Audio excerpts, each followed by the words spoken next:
happy it's Good Friday, and this is the day Jesus died for all of our sins. So you know what? Have fun. It's all paid for.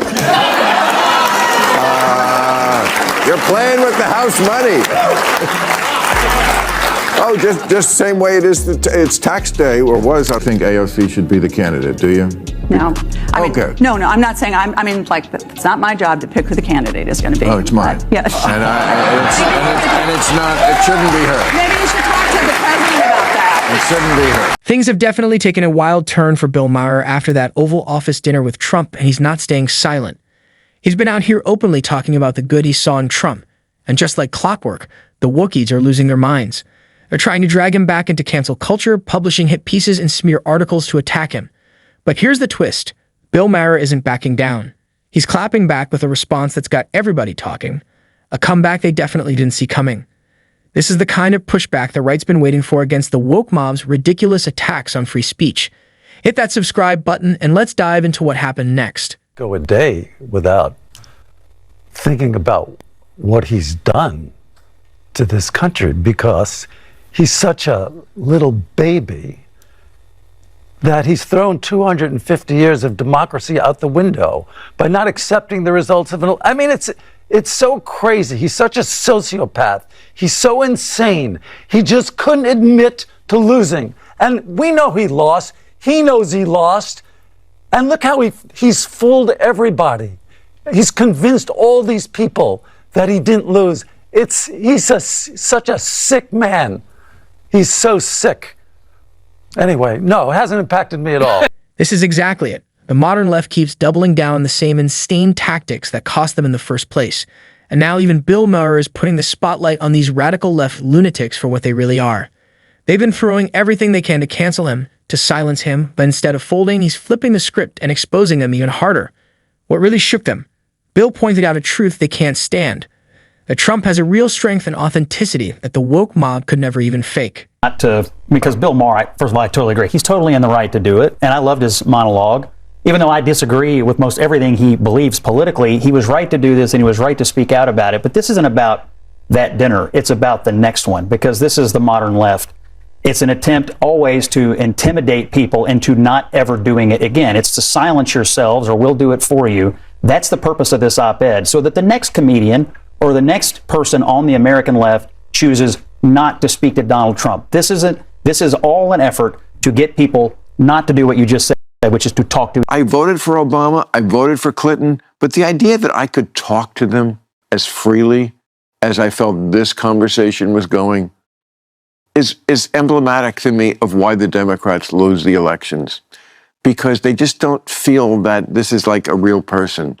And I know it's so weird to say that about Donald Trump, who I've said a jillion times is, a whiny little bitch. I mean, I could go through my greatest hits of like insults, but this was about getting past that and maybe seeing that if we met in person, we don't hate each other as much, and we don't. And I'm sorry, I'm not going to like pretend that's a bad. Yep, and it's getting clearer by the day. Bill Maher is standing against the Wookiees, not with them. He's been calling them out, name by name, move by move, and honestly, it's been incredible to watch. Even on heated issues like Israel and Palestine, he didn't flinch. Just listen to how he ripped apart the woke narratives piece by piece. Anyone with an ounce of common sense can see exactly what he's saying, and that's exactly why the left is so uncomfortable right now. Next voice, next voice. Meanwhile, the Wookiees are out here crying for Palestine, pretending they don't know the facts, pushing a one-sided narrative just to stay on trend. What Bill Maher is doing is simple, speaking truth, and that's driving them absolutely nuts. And for those who don't know, Israel is the only nation on earth that still lives on the same land, speaks the same language, and worships the same God it did 3,000 years ago. Yet somehow the woke crowd keeps shouting that Israel's the villain, completely ignoring the reality on the ground. It's not just dishonest, it's straight up embarrassing. Jews have always lived there. You can look it up.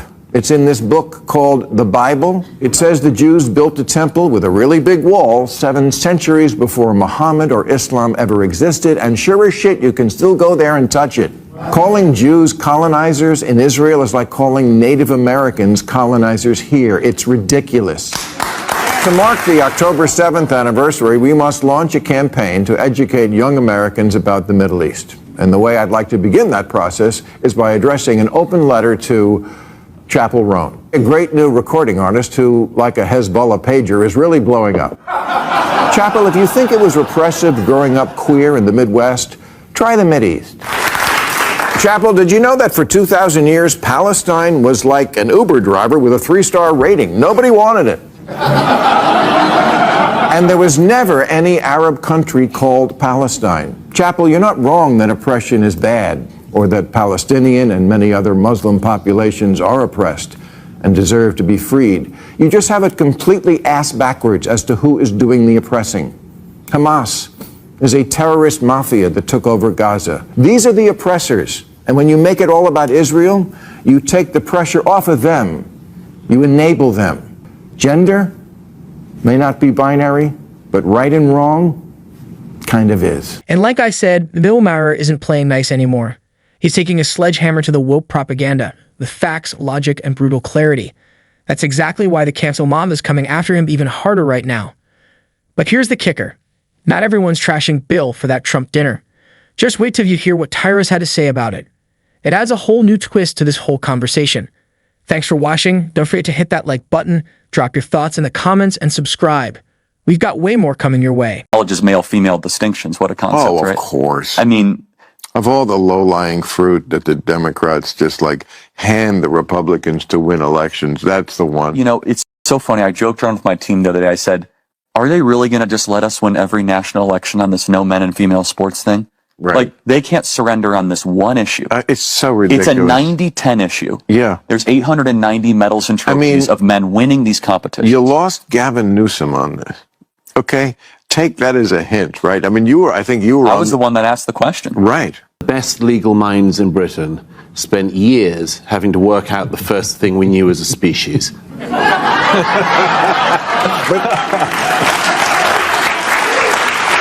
But just to be clear,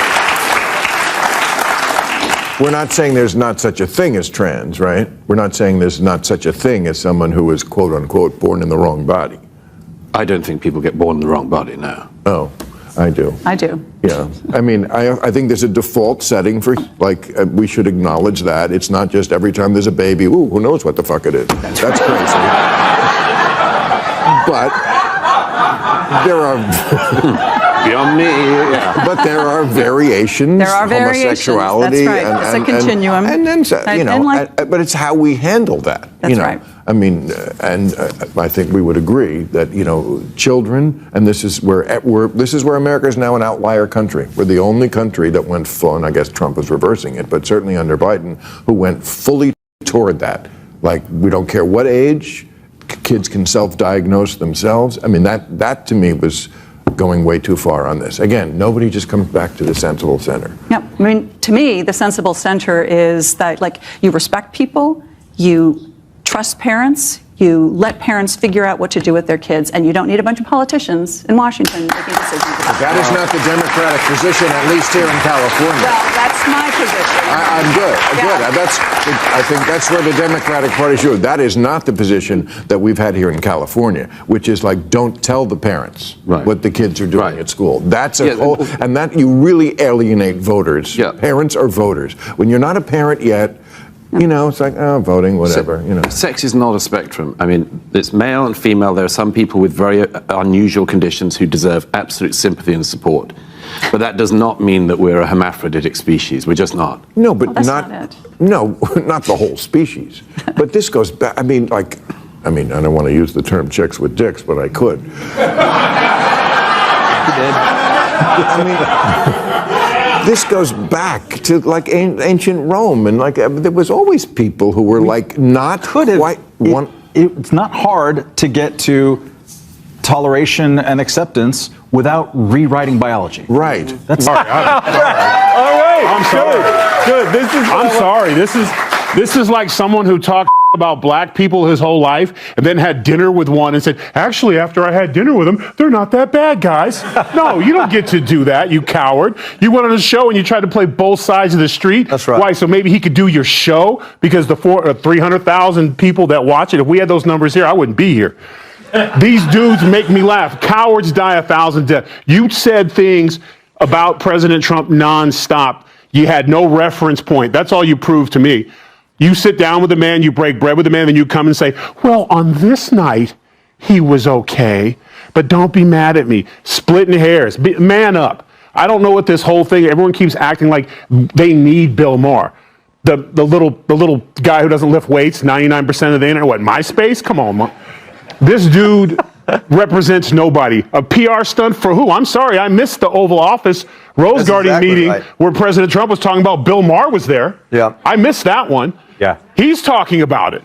President's not talking about it. He doesn't need Bill Maher. He's got 70% of the country cheering him on. He walked into UFC. The place went crazy.